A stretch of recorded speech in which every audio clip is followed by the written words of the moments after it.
My name is Clark. I am one of 3 people who can truthfully say they have time traveled. It is not what you think it's like. I'm not really certain how they selected us. I was working on my bachelor's degree at my state university when I was approached by the team. Project BTAO33 is what they called it. No cool name like Project X or Project Alpha Time Warp or something along those lines. Just BTAO33, whatever that means. They approached me and asked if I'd like to take part in an experiment in exchange for my tuition being paid for. I only had a year left in school, but those 2 semesters were going to cost me $32,000. So, of course, I said yes. When I asked what the experiment was, they told me it was extremely secretive. I would be finding out details the day of, then I could decide to back out if I didn't want to participate. About 6 weeks went by, and I was basically on call to be ready to go whenever they needed me. Finally, I got the call. I live in Atlanta, and the team had the 3 of us meet up in a parking deck about 20 minutes outside the city. Once there, we all got in one of those short school buses, and they took us out to the northern Georgia mountains. It was about a 2-hour drive, and we didn't really get much time to get to know each other. We were under strict rules not to reveal information about ourselves or talk to each other on the bus ride over. The last couple of miles were on a rocky dirt road leading down a mountain. The bus parked in a small, maybe half-acre stretch of grass. The grass was freshly mowed, and I could tell by sight and smell. The alcove of grass was enclosed by large trees from the surrounding forest. "All right," a man stood up from his seat at the front of the bus. "We're here. I'll brief you all once we get inside the house." As we got off the bus one by one, we could see that in the center of the clearing was a building. It had one very large window on one side, basically encompassing that entire wall. Every other wall was black on the outside, and I could see through the window that the inside was painted white. There was a large silver metal ring that surrounded the house. It came about 3 inches off the freshly mowed grass, was a foot wide, and had lights coming from drilled holes all the way around it. "Watch your step, and please do not step on top of this ring," the same man said. "Once we get inside, just go ahead and take a seat." We all stepped over the ring and made our way into the house. The house, as the man called it, was made up of only one room. Inside, there were 4 chairs around a rather large circular table. The chairs, table, walls, and the 1 lamp were all white. The only thing that wasn't white in the room were the pair of bookshelves against each wall, both empty. After we all took our seats, the man introduced himself. "All righty. Welcome, welcome. My name is Dr. Olson. I'm glad you all decided to take part in this, to take part in history. As we told you all, this is extremely sensitive information. After my explanation of what this experiment consists of, I'll ask you if you want to continue. Understand?" "What if we don't want to continue?" a woman said, about my age with fiery red hair. "Then we know this super secret information, right? And you're going to let us walk out of here?" The man gave a smile. He knew this would be asked. "Yes, you are free to leave here knowing what the experiment consists of. However, the university and I are confident of 3 things. 1, you won't want to leave. 2, the university's attorneys are rather powerful, and you already signed the NDAs. And 3, no one will believe you if you tell them." We exchanged pleasantries, talked about our schooling and how we were selected. Emma was the first to ask what we were all thinking. "So, what's the chance this is legit? Don't get me wrong, I would love to be the world's first time traveler, but I feel like this is going to end in a dud, or we are just being pranked." "Yeah," Ryan replied. "When he was explaining everything, I thought it may be a prank. Like, this may be an actual experiment from the university, but it's an experiment to see if they can convince people they time traveled." "That's meta," I quipped. "Oh, guys, look!" Emma was staring out the large window. The ring that surrounded the building was slowly getting brighter. It looked like 100 laser pointers slowly brightening, shining up into the overcast sky. "Does this mean we are in the 2-minute warm-up?" I asked, already knowing the answer. "I guess so," Emma started. "God, my heart is racing." "Mine too." "Same." We all stood, perfectly still, watching those skinny beams of light growing brighter until it was nearly blinding. I turned to look at Emma. Her pupils were closing to the size of a pencil tip, maybe smaller. Her gaze, along with Ryan's, was locked on the beams. I could see their faces getting more illuminated each second that passed. Second after second, it just kept getting brighter, brighter and brighter and brighter until it was like we were being engulfed by the sun. And in less than a second, it was dark. I chose my words carefully. Less than a second. It was not like turning off a light. It was not like shutting your eyes. It was faster. It was instant. I saw Emma's pupils quickly grow large as the absence of light from out the window met her retina. The inside of the house was still illuminated, thanks to one lamp in the main room. Outside the window was nothing. Not nighttime, not black, not pitch black. Nothing. It almost had a color to it, but one I cannot explain. It gave off no light. It was the color that a blind man sees. It was the color of our sleeping nights in between dreams. It was the color of death. It was nothing. We all kind of looked around after about a minute of silence, all staring out the same window into a void of absence. "What the fuck is happening?" Emma said in a shaky voice. I don't, I began. "My heart stopped beating," Ryan said bluntly. I saw Emma raise 2 fingers to her neck. I didn't have to. I could feel it. It was one of the first things I noticed. When I was staring at Emma's pupils as the light reached its crescendo, my heart was racing, and as soon as the light disappeared, so did the rhythmic thumps of my heart. "Fuck, fuck, fuck, fuck, what the fuck is happening?" Emma began to panic. Wait, this is just a part of it, Ryan started. I'm really freaked out too, trust me. Obviously something is happening. If you believe the doctor, which I'm starting to, we may be, traveling through time. I actually agreed with him. Yeah, you're right. We just need to pay attention to this so we can explain later. Okay, heartbeat stopped. Check. We're still alive. Check. And that void? Abyss? Thing? Check. We turned to the window in unison. I don't like looking at it. It's unnatural. I don't know, not supposed to be. It's not black, but it has no light. I don't think. She wasn't wrong. I'm kind of glad I don't have a heartbeat right now because I think I'd have a heart attack, I joked. Anxious laughs filled the small space. We finally moved from our spots where we were staring out the window. It was a relief to move around the room, and I'm not sure why. We were quiet for a couple of minutes. Emma was sitting in a chair with her knees tucked up to her chest, occasionally checking her not-existent pulse or looking at her hands. Ryan leaned against the back wall, staring out the window. I pulled up a chair next to Emma's and joined in her quiet atmosphere. Our peaceful still was broken with Ryan's words. "Clark? Emma? There's something out there." We looked at him, then out the window. "What do you mean?" "Out there. I can see things."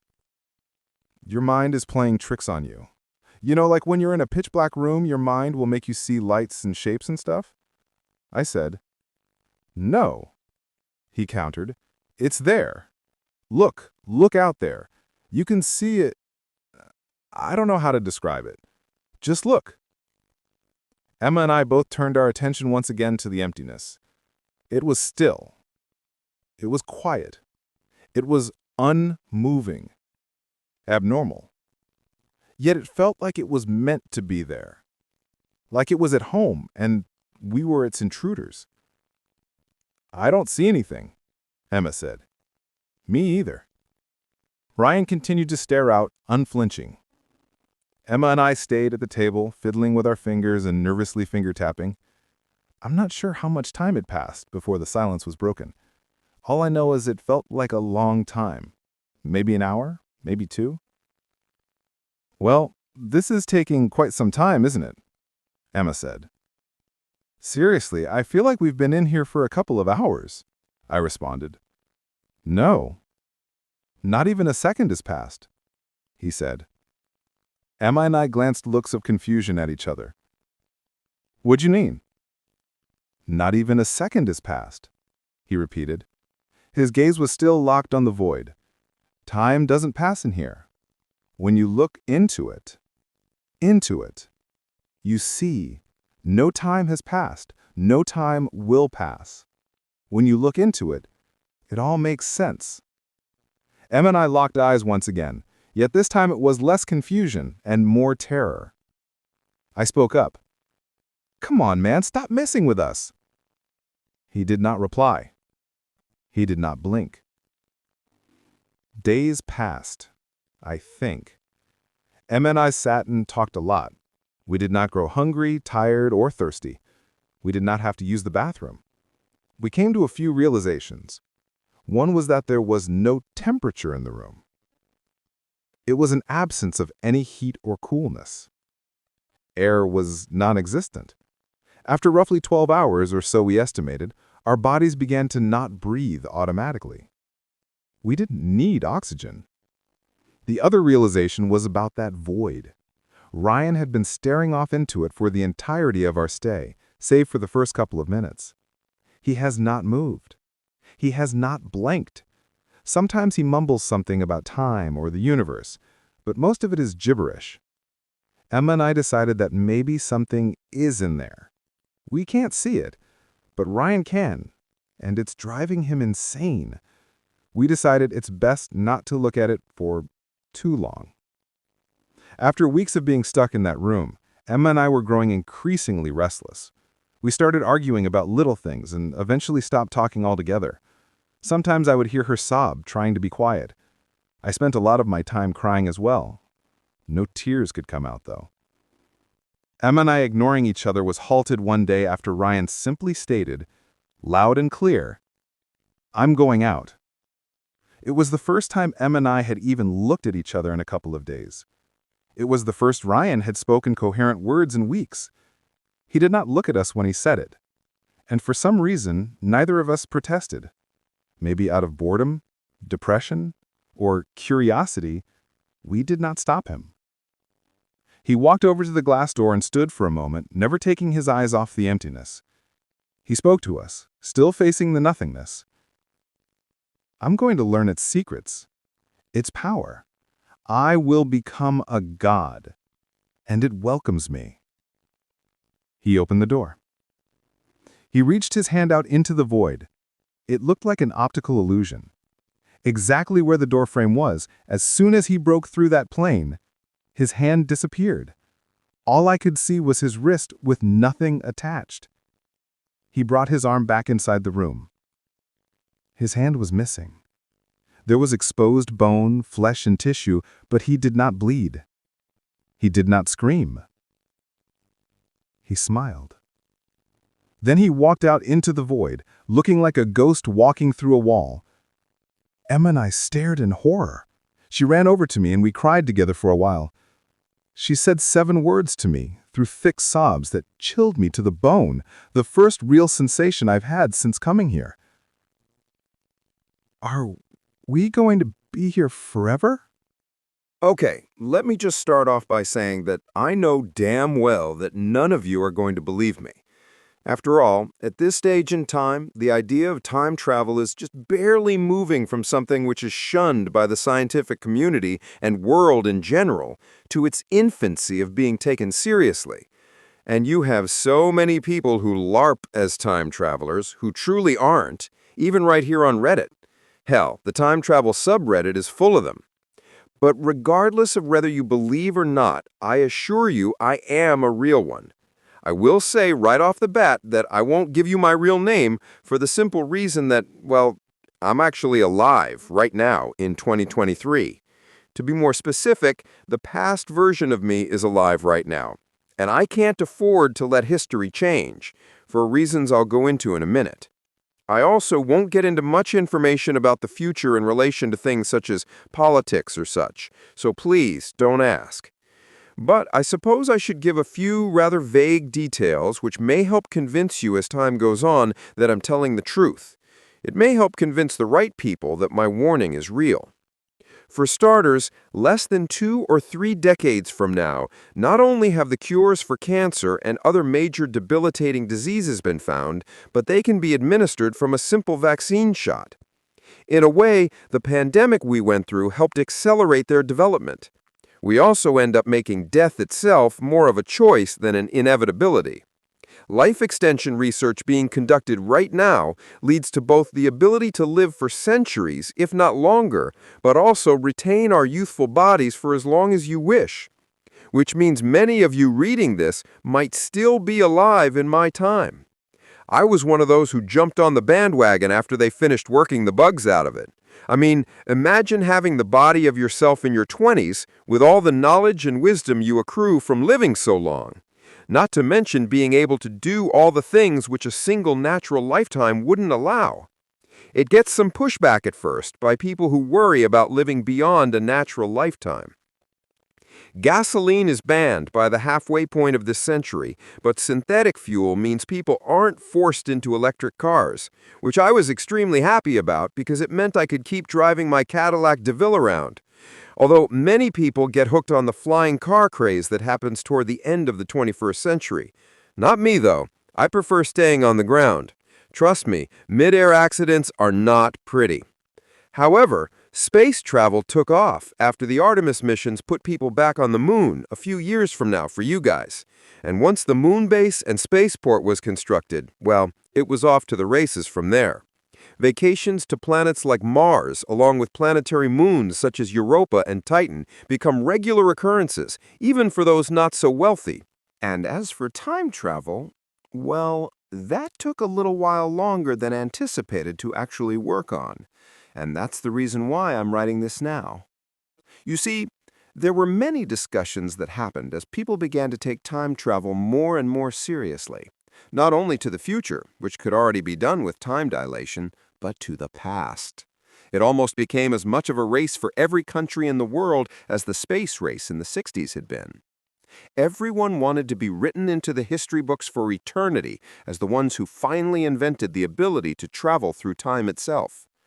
But people weren't really rushing like they used to when they only had a century or less to live. Scientists could work much longer without worrying about retiring or dying. During the first part of this time, I honestly wasn't a part of the endeavors myself. I had more or less turned my life around from the second I realized I would be able to live far longer than I thought I would before. I made something of myself, and without getting into too many specific details, as again, I want my identity to remain protected, I will say I became a best-selling author, an explorer who did everything from climbing Mount Everest on Earth and Olympus Mons on Mars to using the vast wealth I made from writing and other business endeavors to create underwater cities, similar in design to how Rapture from the BioShock video game looked. I was living my best life from the latter half of the 21st century to the midway point of the 23rd. But there was something that kept pulling away at my mind all throughout it. You see, I'd done so much, checked so many things off my bucket list, but there was one thing that hadn't happened yet. And if you guessed that it was that I wanted to time travel, then congratulations, you've just won a trip for 2 to Europa. Ever since I had been a little child, growing up at the very tail end of the 20th century and the early 21st, I'd wanted to visit the past. I wanted to do things such as attend the 9th annual Cannes Film Festival in 1956 to see Jacques Cousteau's The Silent World win the Golden Palm Award, see extinct animals such as the Barbary lion and the Tasmanian tiger, and travel across the oceans on the old ocean liners such as the Queen Mary and Queen Elizabeth, for starters. That was how they hooked me into funding much of the research. You see, a venture capitalist, whose real name I won't use, but for the sake of telling this we'll call Reynolds, approached me as one of his first big investors. He'd heard me mention my desire to time travel during my book tours.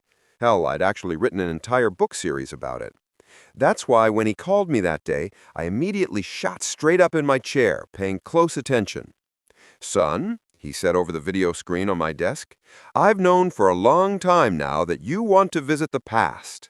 I saw a smile break across his face. "Well, what if I told you that we are the ones closest to actually achieving it? And if you're willing to invest a little time and money into my project, that I will allow you to become one of the first to actually travel to the past." I leaned forward in my chair. "Well, then, I would say you now have my attention, Mr. Reynolds." From that moment on, I was hooked. I was brought to his laboratory, where I was, honestly shocked to find he wasn't lying. They were closer than any of the hundreds of other government or private entities attempting to master it. Even to me, it was extremely complicated to understand, but I'll try and explain what he found in layman's terms. Many scientists, right now in this century, believe that if you traveled near a black hole, you would experience time dilation. This means 1 year near the edge of one would mean 80 years or so back on Earth. And it was already proven in 2990, when a space exploration which had left at the beginning of the 21st century came back looking exactly as they had almost a century prior. There's also a theory that black holes could work in reverse, operating as wormholes to both teleport and send people back in time. The issue is, it was found you'd need a particle accelerator almost 1 billion kilometers long, along with a stable wormhole. Both were almost a complete impossibility. Until Reynolds' team came up with a discovery. They were not only able to use a particle accelerator much smaller, but they were also able to create an artificial wormhole, a man-made black hole in their lab. Naturally, many people, myself included, were concerned about this. I asked Reynolds if there were any safeguards to prevent the artificial black hole from rapidly growing on its own volition. He pointed upwards at the particle accelerator hanging from the ceiling. "Victor, my boy, the particle accelerator has over 90 million sensors monitoring the hole, which, if they detect any kind of anomaly or rapid growth of its own volition beyond our parameters, it'll trigger an emergency shutdown which will zap the hole into non-existence." He slapped me on the back. "You have nothing to be concerned about." I took him for his word at it. So fucking stupid of myself to simply let it go at that. But I was blinded by how close we were to being able to conquer not only space, but time as well. And in the year 2338, we finally attempted our first use of the artificial wormhole to open a portal to the past. Nothing too far back in time, we decided for a dry run to only go as far back as 1 single year. Everyone, scientists, other investors, even the janitorial staff crowded into the lab's viewing area, anxious to see if the work which had taken trillions of dollars and literal centuries would actually pay off. And it did. To both our utter shock and amazement, the wormhole opened. Through the glass and through it, we could see something displayed on the other end of it. We saw the lab looking as it had this same time last year. That wasn't what made our jaws drop, though. They dropped because we saw ourselves. I could see myself being led around the chamber by Reynolds and his team, detailing me on the advancements we were now seeing the results of. I turned to Reynolds, finding him staring at the sight before us with such a sense of pride and accomplishment. I felt my own grin begin to stretch across my face. It's actually possible, I thought ecstatically in my head. After so many centuries of hoping, it's actually fucking possible. I saw Reynolds turn to me, the man's smile wider than my own, if that was possible. "Now, do you believe me, Victor?" he asked. For a moment, there was complete stillness in the viewing area, and then everyone burst into cheers and applause. We began shaking each other's hands and hugging each other, congratulating ourselves on achieving first what no one else had been able to. Reynolds then told us to keep what we'd seen under our hats. There was a scientific convention coming up in a few years where he wanted to reveal to the world our achievement. We were all too giddy and too busy basking in our own glory to stop to think about the implications of such a decision. Things such as safety protocols and proper procedures never crossed our minds. That mistake was not only the first major one, but the worst. I don't think what happened would have if we'd revealed our findings right there and then. We hit a few snags after that. You see, we could easily open up a wormhole to a few years back, just as easily to a few decades back. Hell, even a century and a half back took a little more energy, but was doable. And so was being able to cross from one end of the wormhole in the present to the past and returning. We created a portable version of the particle accelerator and wormhole, which allowed us to move from the present to the past. Theoretically, you could use the portable pad to keep hopping back in time further and further. However, to return to the present, you needed the main unit. No one could find a way to engineer returning into the portable pad. The problem was, the further into the past you wanted to go, the more energy was used, and the larger the wormhole had to be to traverse such a long distance. The particle accelerator began to short out at times, causing us to limit our explorations until repairs could be made. One of the investors, Travis, approached me after a meeting with Reynolds in the spring of 2045 to voice his concerns. What worries me is that if he attempts to open a portal too far back in time at once, it may short out the safeguards, Vic, he said, looking around to make sure he wasn't overheard. Reynolds had put most of us on edge as of late. If I was fixated on visiting the past, then he was utterly obsessed with it. He never let up on why, but the old photo of him and his mother, someone who'd passed centuries ago, gave me a small clue to his motives. But whenever we voiced our concerns now, instead of the placating replies and reassurances, he'd snap and almost seem like he was about to hit you. Honestly, I worry about it as well, but what can we do? I whispered back to him. Nobody besides us knows about how far along we are, and if we even try to mention anything to anyone outside of our group, God only knows what he'll do, especially where the reveal is less than 2 months away. Travis took a deep breath. I don't care. This is far too dangerous to keep hidden any longer. Someone has to tell someone outside. And with that, he turned and walked away. I watched him go, unaware that behind me, a tiny remote security bug had been watching us, before scampering away. I mulled over his words for about a month and a half, unsure what to do. Finally, with only a few days until the world reveal, I decided to return to the lab and speak to Reynolds. Unlike the others, the man was still somewhat friendly with me, and I felt still trusting enough to hear me out. I entered the lab using my personal key card, noting that he wasn't in his office. I could tell he'd been here recently, though. The coffee warmer on his desk still glowed slightly red, and the cup beside it still had steam rising out of it, so I turned and headed for the observation area. As I drew closer, I heard voices. I couldn't tell whose they were yet, and I began to slow as I heard what sounded like angry, almost frantic pleadings from one. I froze, feeling a chill run up my spine. Did someone break into the lab? I looked down, seeing a discarded metal pipe from a recent repair job, and picked it up. Feeling every muscle in my body tense up, I hit the button to open the pneumatic doors into the observation room and slid inside. Nobody was in here, but I could now tell the voices were coming from the main room itself. I crouch-walked to the glass and slowly peeked over it. What I saw made me nearly drop the pipe. Reynolds stood in the room, almost directly under the particle accelerator. Around him were about 10 or 12 of his personal security team. That wasn't the worst sight, though. Oh God. Travis lay on an old medical gurney, the types you used to see in old mental hospitals from the 20th century. His arms and legs were strapped tightly down, and he struggled to free himself from the restraints. The intercom into the room had been left on, and I could now hear what the voices were saying. "Listen, Reynolds," Travis shouted. "You don't know what you're doing. The wormhole is too unstable to demonstrate it before a crowd, especially where you want to open it up so far back in time at once. You don't know what'll happen." For a moment, Reynolds stayed silent. Then he began to chuckle.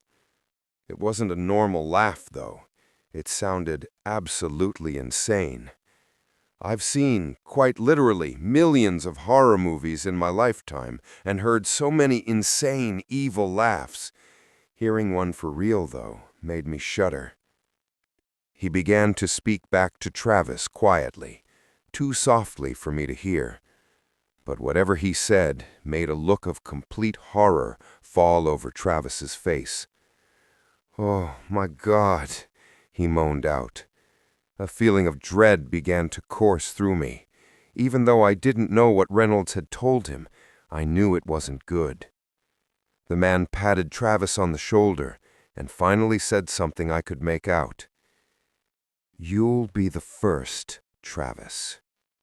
For my own eyes to see before the big reveal, and nothing you, Victor, or anyone else can do is going to stop me." He began to walk towards the exit.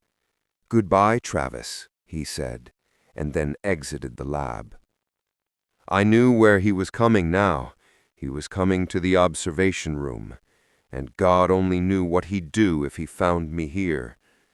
There was only a single door out of the room, though. I knew it was far too late to try and escape through it, though. The unhinged man was now on his way here and would see me exiting it.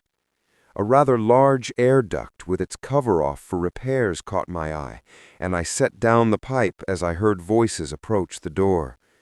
One thing caught my eye before I climbed up into the vent, an object slouched in a canvas bag, and in the few seconds I had left, I snatched it up, then climbed onto the table in the middle of the room, and finally into the vent.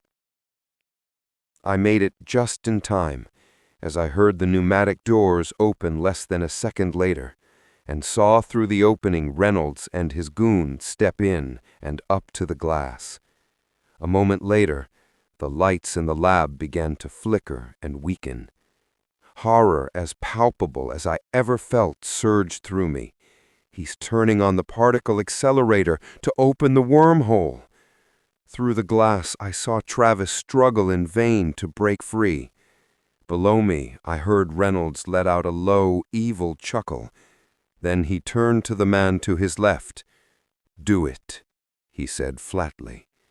In response, the man slammed his meaty fist into a red button on the side of the wall, and I had to slap both of my hands over my mouth to keep from screaming. Have you ever heard about something called spaghettification? It's what scientists, both now in this time and in the future, call what happens when a black hole swallows an object in its path, whether it's a star, a planet, or in this case, a person. The wormhole opened, and as it did, Travis began to scream. It was the most pained, agonizing scream I've heard a human being make. As it did, I saw both him and the gurney begin to get pulled toward the opening black hole. That wasn't the most horrible part, though. As he approached it, both he and the gurney seemed to begin to stretch out, and at the same time compress, as if he was Laffy Taffy being stretched and pulled on a machine. His scream began to sound off, tinny. It rose several octaves. They say that if a human being was sucked into a black hole, the process of spaghettification would be one of the most horrific, painful ways to die. I can confidently say they were fucking understating that hypothesis. It was all over in a span of about 20 seconds for us, but I knew for Travis what had been seconds for us had been an eternity of dying for him, due to time dilation. The accelerator was turned off, and the black hole wavered for a moment before vanishing. When it was gone, Reynolds turned to his men. "Ready the plans and items needed for the world reveal. I want everything to be in place for when it's time," he said. One guard nodded. "Yes, sir, we'll have it all ready." The man I'd once considered my partner and friend began to walk towards the door when the guard called after him. "And if Victor should come poking his nose around here while you're gone?" he asked. I felt a fresh surge of fear and horror splash through me as the question was answered. "Then end him the same way we did Travis. I'll not have him interfering in this. Actually," he held up a finger, "don't do that. Go out after this and find him. Put him in my personal jet and put him the farthest distance away. He deserves what's coming almost more than anyone else, and I want him to be one of the last to go." And with that, he turned and strode out of the lab. I couldn't help but shake uncontrollably in the cramped metal space at his words, as the guards gathered some papers and equipment, then left the lab. It took me a long time to climb down from that vent and sneak out of the lab. I was terrified that I'd be caught at any moment. But I managed to make it out unseen. I didn't go back to my home, any of my homes across the world, actually. I knew there'd be men at all of them waiting for me. Instead, I did something I hadn't in centuries and returned to my poor and humble roots. I first withdrew all the money and gold I could from my bank accounts, knowing I'd need it, and ended up taking refuge in an extremely run-down motel in the city, one that advised itself as an authentic early 20th century motel experience. It was for technophobes, people who were afraid or hated technology, to stay when needing to go out from their homes. While there, I frantically tried contacting anyone I could to warn them, especially after discovering a typed, printed-out speech, something I hadn't seen in centuries, stuffed into a pocket of the bag. Most of it related to the reveal speech, but the last part was what caused me to try calling anyone in power in such a panic. Even now, the words of what turned into a twisted manifesto still fill me with such horror I can't describe. And now, ladies and gentlemen, I must end this presentation with a bit of an admission. This device can indeed open a wormhole through time. It can allow humanity to traverse time and space, allow us to move freely to the past and future at will. But that was only a side effect. It was not what I secretly designed this machine for in the first place. You see, humanity, to me, as it is now, is abhorrent. It's disgusting, an aberration. It has been ever since I was a child and had my mother and father educate me on how evil a species we were, to the environment, to each other, and to the universe as a whole. They both became anti-natalists in their older age and passed those views on to me. At first, I didn't understand why they and those like them wanted not just humans, but all sapient, sentient life to cease to exist. But as the centuries have gone on, I have come to understand their views. Humans were never meant to live this long. Many of us, both here in the audience and watching at home, were never meant to live as long as we have. We all should have done the right thing and died a long time ago. It's disgusting to let ourselves live on. Every year I kept living was one I hated. But I know I'll never get the majority of others to agree with my views, our views, the anti-natalists. And so, in secret, I have worked with them for centuries on a final plan to make the choice for you, for all of us. None of you deserve to keep living beyond today. None of us either. All sapient, sentient life in the universe needs to do the right thing and cease to exist. And none of you deserves to be able to travel through time. This is the moment for humanity, for everything, to end. And it's too late to escape. May the universe be bettered by the erasure of all life. Goodbye. And now, I should probably explain why I'm telling you all this. How I managed to travel. I'm a scientist, but I've always had an interest in what science deems is not real. I live near the Appalachian Mountains, and I hike there often.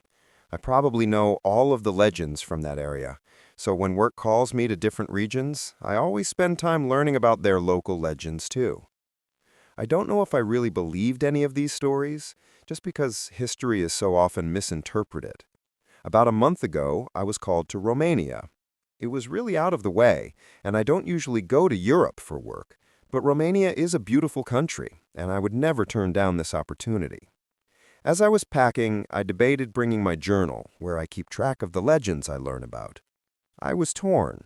While Romania is known for vampires and Transylvania and such, I also find vampires to be one of the most silly legends, which happens to be one of the most popular. But I ended up bringing it, though I already have information about vampires. Ionrimaru and Jure Grando are some of the most spoken about. I thought that maybe the locals might have stories I can write down. I threw the little black book on top of my suitcase and continued to get ready for my flight in the morning. The plane ride was going to be long, and I was sure to land in cloudy weather, but I was still excited to arrive. An emergency landing was put in place, something about a late plane taking up space. I stepped off my plane onto the tarmac. Sure enough, I was surrounded by thick fog as I waited for my shuttle to arrive. I noticed that there were only a handful of travelers that were on my plane. Most of them appeared to be locals, speaking Romanian to each other during the ride. "You look American, are you?" I heard an unfamiliar voice ask me. I turned to face the voice. "Yes, I am," I replied shallowly. The plane ride had put me in a bad mood. The young man who was speaking with me looked disappointed. "Look, I'm going to be here for a while, and I don't have a ton of people to talk with. So here's my card. Call me if you want," he said as he passed me a small white business card. I scanned it quickly before sticking it in my pocket. I nodded at the man and smiled. I appreciated his gesture. I was simply too upset to say anything. I arrived at my hotel almost 3 hours later. It was a ways away from the airport in Bucharest. I was staying in Brasov, so I had to take a cab. I sat on my bed and turned on the television. The channels were in Romanian, but I figured that it would be good background noise while I figured out the rest of my schedule. I would attend my meeting at 9, then be finished at 12:30. I would have the rest of the day to speak with the locals. The next day, I would get breakfast, then make my way over to the research center and hopefully have some more time to explore the history of the city. I decided to make my plans for Bucharest once I was there. That morning, I got ready quickly and made my way to my meeting. Walking through the cobbled streets, I felt as though eyes were on me. When I glanced around the street, I saw it was empty, but my feeling still lingered. I couldn't shake the feeling that someone was watching me. The hairs on the back of my neck stood up, and I got goosebumps. I figured the odd suspicion would subside when I got into my meeting, which it did. My meeting was long and tedious. It made me tired. I would have gone home and slept if I wasn't so excited to hear the local legends. I left my meeting and headed to a local cafe. Then I again felt as though someone was watching me. I squinted out the window into the fog and saw 2 small lights which appeared to be glaring directly at me. I was immediately taken aback. The 2 lights could have been car beams, but the roads were strangely empty. I didn't finish my coffee. I left the cup there and left. I wanted to get back to my room as quickly as I could. When I arrived back to my room, I expected a sense of relief, but I did not receive it. Instead, my eerie feeling that someone was watching me lingered. I tried to relax. I took a shower and poured myself a glass of bourbon. I read a bit, but nothing helped me. It was almost 2 p.m. when I left my room again, this time more cautious, checking that I locked my door multiple times before I left. I was paranoid. I found myself constantly looking around to find the source of my unease. Still, I couldn't locate it. I walked down the street leading to the town square, my journal in hand and shaking off my nervous feeling. I stepped into an old library and found an older woman who, luckily, spoke English. "Would you come get lunch with me and help me translate a book?" I asked her. The book was old. It was about local legends and the town's history. She agreed, and I helped her walk to a shop nearby. She smiled the entire time at me. She told me she was happy to help me, that she loved foreigners, but she doesn't see them often. "What is the book?" she asked me. When I told her it was about the legends, her face dropped. I could tell she was nervous, but still she helped me. She would pause between her summarizes to interrupt the book, informing me this book was vague or that it was wrong. She took the time to tell me all the stories she's heard and what the locals believe. I carefully took notes as she spoke. I had paid for our meal and helped the woman to her apartment before finding myself sitting in the lobby deciding what to do next. As I snapped out of my fantasy world of monsters and legends, I began feeling unease again. I felt eyes watching me again. I glanced around and was met with the same eerie absence of presence. This town looked almost abandoned, and the longer I stayed there, the faster I wanted to leave. I left the building and quickly found the nearest ticket booth. I bought an overnight ticket to Bucharest. I disregarded my plans and rushed back to my hotel room, packing up all my belongings before I caught a taxi to the train station. I suddenly felt the hairs on the back of my neck stand up. I peered out the window and saw the two lights staring at me again. Though this time I was aware these were not lights. They were eyes. It was part of the legend the woman had told me. The eyes belonged to a creature called a strigoi. The locals believed the strigoi had become territorial. I don't know why I didn't make this connection before. I was put into a state of shock. The creature had been stalking me. That's why I felt as if I was being watched. I was. I waited impatiently at the train station, situated between the largest crowd of people there, which must have been no more than 5 or 6 people. I felt safer with them. The train ride wasn't long. In fact, it felt short. Maybe it was the relief I got from leaving Brasov and those eyes behind. I now felt that I may have been dramatic. There was no way a strigoi was stalking me like prey. I found the nearest hotel in Bucharest. I didn't unpack. I just laid down and tried to sleep. In the morning, I unpacked and went over to the Bucharest library, looking up as much about the strigoi as I could. Suddenly, I heard a gasp. My head darted towards the sound. I was met with the image of a frightened woman looking out the window at a tall, ghastly figure in the distance. It followed me here. I was shocked. It looked vaguely like the photos in the book from yesterday. The wind blew the glass door to the library open. The sound caught everyone's attention, and when I looked back at the monster outside, it had vanished. I turned to the only thing I could turn to. I reached into my briefcase and pulled out the card of the man I met on the plane. He picked up on the second ring. "Hello?" he spoke first. "Hi, I'm the guy from the plane. I was at a loss for words. I think I'm being stalked by a Romanian monster, and I don't know who else to call," I continued. The man on the other line was silent. I could hear him breathing, trying to decide what to say. "You're not serious. You can't be serious," he said. I couldn't tell if he was angry or just in disbelief. If I were him, I would have just hung up. "Please, come quickly to the library," I asked him, though my words sounded like pleads. He hung up on me. I didn't know what I was going to do. I stayed in the library, reading, hoping maybe there was some kind of warding. I had been searching frantically when I felt a cold hand on my shoulder. Goosebumps scattered across my skin, and my body shivered. I turned, slowly and fearfully. To my surprise, I was met with the worried face of the man from the plane. "Is it happening to you too?" he asked me. He nervously glanced around. He was paranoid too. "The strigoi? Is it following you?" I asked him, curiously. He nodded. "Since I landed," he told me. His voice was shaking while he spoke. I urged him to leave the library with me, to go back to my room so we could speak privately. He followed me. The streets of Bucharest weren't as lively as I had expected, yet still they were much more lively than Brasov. Once we entered my hotel room, a wave of relief washed over both me and the man. I heard him let out a sigh as I shut and locked the door. "Daniel, by the way," he said suddenly. "Sam, nice to meet you," I said as I shook his hand. I sat down at the small coffee table in the corner of the room. Daniel didn't. Instead, he went to look out the window. "It's a shame. The city is so beautiful and yet ruined by the presence of that beast."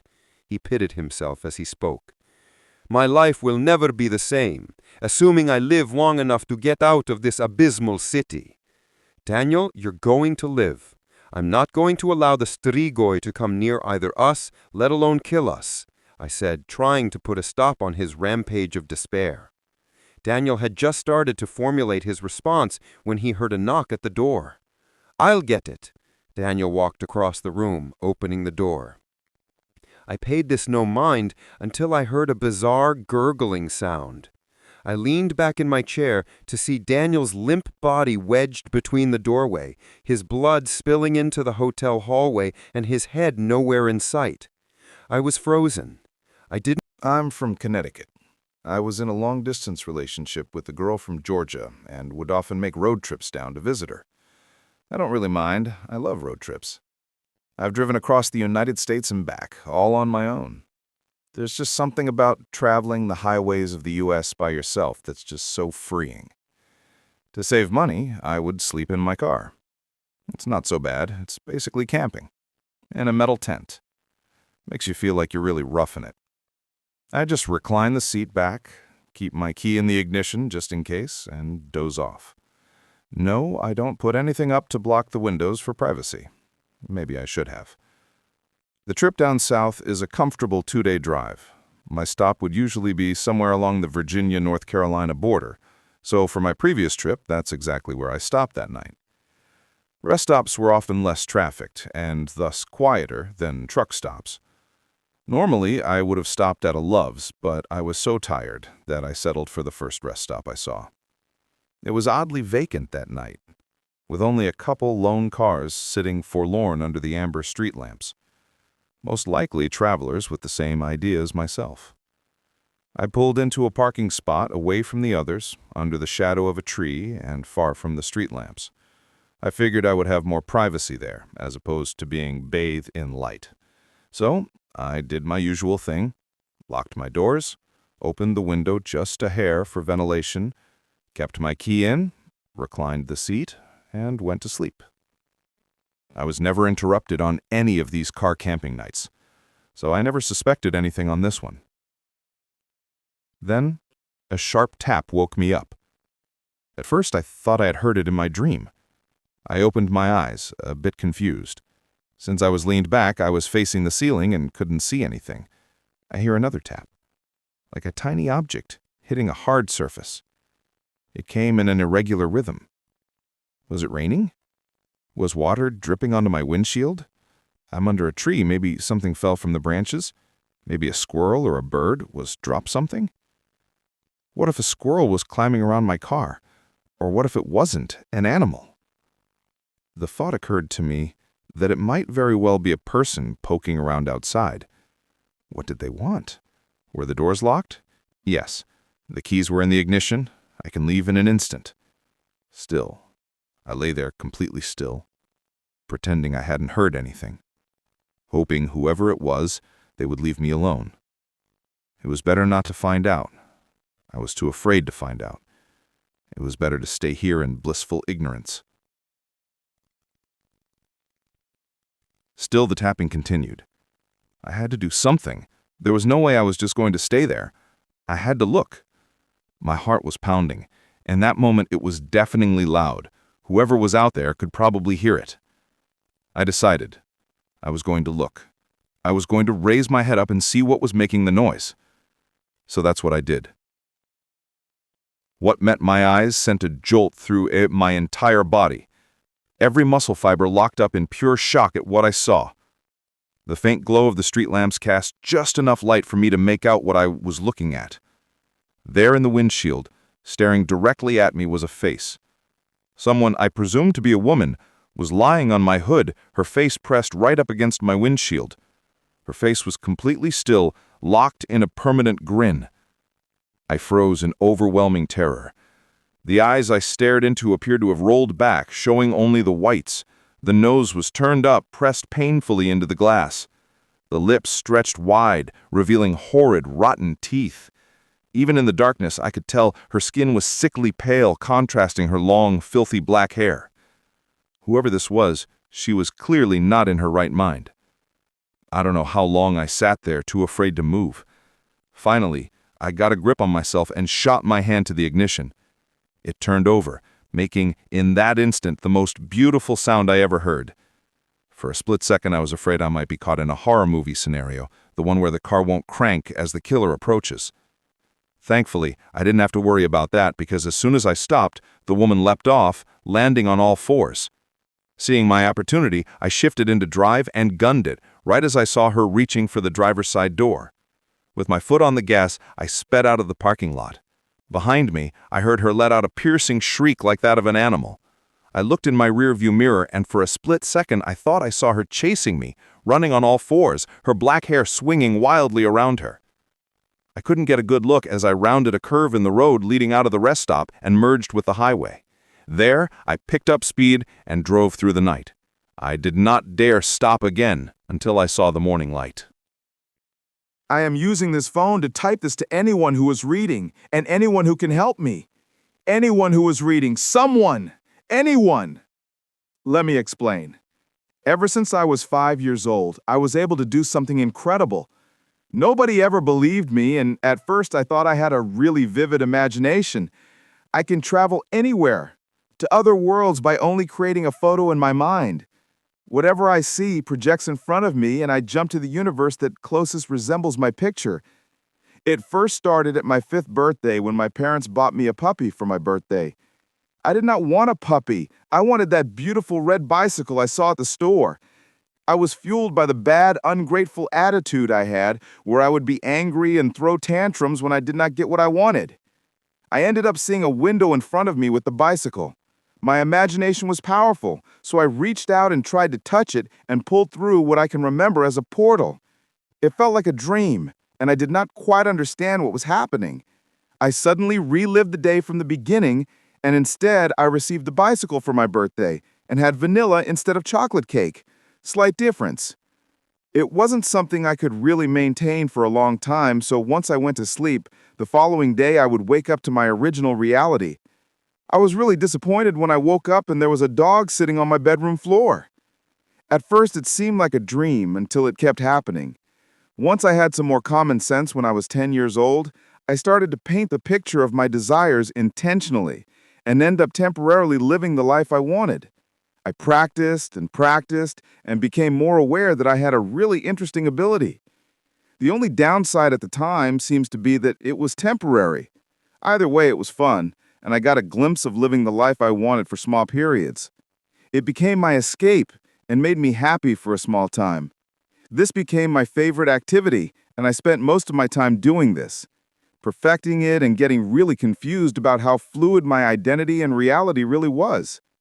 I kept doing this with a large portion of my life to see exactly how things would turn out with each different decision I made.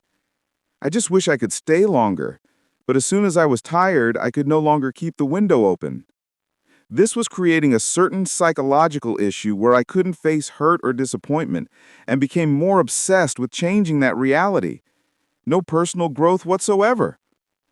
When I had my first girlfriend, it was great. I didn't spend much time really traveling between universes. I did not need to. I had everything I wanted at the time. When she started playing with my feelings, I jumped around to see the worlds where she wasn't doing that, and I jumped more to see what happened if I actually dated her sister instead of her. When she inevitably broke my heart and left me for another guy, I went to a world where that never happened there and lingered as long as I could, avoiding the issue of having to deal with and sift through my feelings and recover from the heartache. Eventually, I got bored, got over it, and explored the multiverse with the rest of the decisions I was making, experiencing them from different points. I had a church my parents used to drag me to as a child. I even had a childhood crush there, but it wasn't my cup of tea, and I really wished it was more youth-friendly. My parents were religious, so I had no choice but to go along with them. I used my skills to travel to a dimension where the church was a lot more fun, but honestly, it felt weird. This was not a church. It was suddenly a cult. The pastor was sleeping with the females in the congregation, having rituals around a fire, and eventually every guy shaved his head, wore a gray robe, and had to give up their possessions. I noped the hell out of there. Then I got fixated on this girl I had a crush on. It was from a really young age that I thought she was something special. She was always really unbothered by boys. She was so innocent, so energetic. All she wanted was to enjoy herself, singing, doing her schoolwork, and playing her sports. I traveled to a place where she was interested in me, and day after day I went back there to see what our life was like. I lingered around for 5 years, doing this on a daily basis and exhausting myself, but somehow in that reality, she died while being alive in my original reality. What the hell? I tried shifting through the realities like a really fast channel surfing sessions, but no luck. I could not get another world like the one we lived. Either she cheated or she broke up with me. One of them, she switched towns when she was young, and in the final world, she dated girls. This was a moment of clarity, Art. She could be so beautiful no matter where she was or what she was doing, but I'm glad to see that she was still alive. I tried to be her friend in quite a few of these worlds. Every time that worked out just fine. All of this got interrupted by my parents' divorce. Now my whole world shattered. Nothing made sense, and I felt even more alone and confused than before. Suddenly, nothing else mattered. I jumped and jumped, trying to find a place where I felt safe. I wound up in a reality where I lived with my dad, got to party like crazy, and go out all the time. That was an interesting experience. I still think about it sometimes. Another reality I wound up in, I decided to live with my mom and we left town. We were rather poor and struggling. I ended up dropping out of school. I even found a reality where they were still together, but they really were not happy or getting along and eventually did wind up divorcing. It was one of those safe together for the kids situations. I eventually depressingly settled back into my first world and learned to survive. Mostly the alternatives were just as bad, and you can't really run away from certain things no matter how much you try. And your experiences stay with you no matter where you go. I essentially had been living 1,000 years worth of life in one lifetime. That was my point of view. Since I lived every day like 100 times in different dimensions, patiently trying to live the best version and have a better story to tell, I didn't realize at the time that being 35 years old now, that would be the equivalent of living 3,000 years or more. More on this later. There's so many more instances, more mundane day-to-day experiences. My final school year, the day I graduated, the day I got my driver's license, the first car I drove, the first time I had sex, the first cigarette in hundreds of different venues and for hundreds of different reasons, the day I had a lasting relationship again, the day I finally got married, and throughout the years of parenting, trying to find a place in this multiverse where I was doing it just right, I tried to find a world where my parents lived a little longer so I could have more time with them. How ironic. I spent all my childhood obsessed over different universes and didn't spend time with them. But once they were gone in my timeline, I traveled just about everywhere just to see them again. They weren't the same, though. The people I knew no longer existed. I lived thousands of years, but not really taking the time to realize what is really important, therefore not really making the best of the lives I had at all, with no way of even redoing it. What I didn't realize at the time was how the subconscious determines the things we see and inevitably change the projection of the pictures I create, pulling me into worlds I never intended to go. When you're inexperienced and have no one who can help you, you never know what you can get yourself into. Even then, a large portion of the places I went to more frequently became like checkpoints, and I would go there much easier, especially when I was stressed. It was fun. I felt like a god.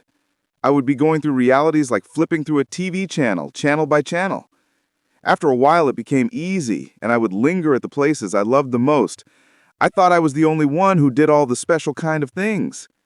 When you make the assumption that nobody can see you or teach you, there are things that take longer to master. I had no idea. No one in the world knew, and I was a god. Sadly, I was mistaken because now I've caught the attention of someone. Every time I jumped to the day I got married, the man stood at the corner of the room. He had never been there before until 2 weeks ago. He stood at the corner of the room. He definitely stood out. Bald, middle-aged man with glasses, a suit, and an earpiece. I'm sure if I had lifted the shirt up, I would have seen a firearm. I paid no attention to it until I started seeing him speak to people. I thought I would avoid that day for a while and just go other places. To my amazement, he started showing up to a lot of places I frequented. Today, he brought friends, 4 other men with the same attire, and they looked intent on catching me alone. I was spooked and needed to get out, go to a place I'd never been before, hide somewhere. This has never happened in all these years, and it's hard to understand why suddenly it seems like I have been found. I took a jump to a quiet place. A moment when I was 6 years old where I was sitting with my mom while my dad was at work. He used to work a 12-hour-a-day shift, and my mom stayed with me all day. We spent a lot of time together during the day. She taught me some basic math, how to write my name, memorize phone numbers, and we did many puzzles together. On this particular day, we were just playing music and dancing together. This was a memory I found perfect and was never willing to change. I would be like a fly on the wall, and there should be no traces of my activity there. I would become a child, and no one would recognize me. I was really shocked to find myself being followed. As I landed, I saw them land with me. This time, these men seemed really intent on catching me, more violent. They drew their weapons, so I jumped again and again and started running. See it as someone running across a film strip, running between dimensions as they're being chased. It didn't take them long to catch up, as if they had an energy connection to me. I don't know how I can hide. I ran to an old memory of the church when I was young, one of the days we were practicing for some or other stage performance. I think it was David and Goliath. I ran and hid between the cars, and they ran past. As I ran, I saw a friend of mine. This person is supposed to meet me approximately 20 years from now, but broad as daylight, here she is.